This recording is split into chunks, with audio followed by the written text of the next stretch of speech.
త్రికోణమితి యొక్క అద్భుతం. త్రికోణమితి ఈ గుడిలో ఎలా ఉపయోగించి కట్టారో ఇప్పుడు మనం తెలుసుకుందాం.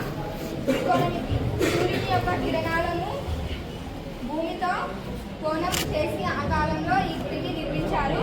సూర్యుని యొక్క కిరణాలు దేవుడి పాదాలపై పడేటట్టు ముందుగా ఈ గుడి ద్వారాన్ని నిర్మించడం జరిగింది. ప్రశ్నించండి, సమాధానం దొరుకుతుంది. చక్కని సందేశం ఇచ్చారు నిన్నవారు. ఈ రోజు మన ముందున్నారు. And to all the officers here, first of all,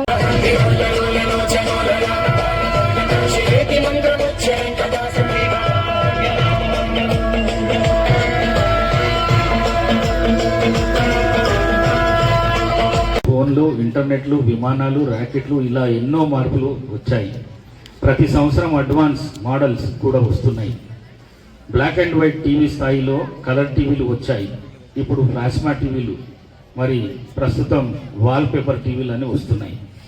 గతంలో ల్యాండ్ లైన్ ఫోన్ ఉండేది, తర్వాత కీప్యాడ్ ఫోన్, ఇప్పుడు స్మార్ట్ ఫోన్స్. భవిష్యత్తులో ఇంకా ఎంత ఆధునిక అవుతుందో చూడాలి. మీరు కూడా ప్రస్తుతం కాకుండా భవిష్యత్తులో ఎలా ఉండాలి, ఎలాంటి వస్తువులు ప్రజలకు ఉపయోగపడతాయని ఆలోచించాలి. అవి ఇప్పటికన్నా మెరుగ్గా ఉండాలి. ఈ భూమి మీద మనుషులే కాదు, జంతువులు, పక్షులు, జలరాశులు, చెట్లు అన్నీ ఉన్నాయి. ప్రస్తుతం కాలుష్యంతో వాతావరణం దెబ్బతింటుంది.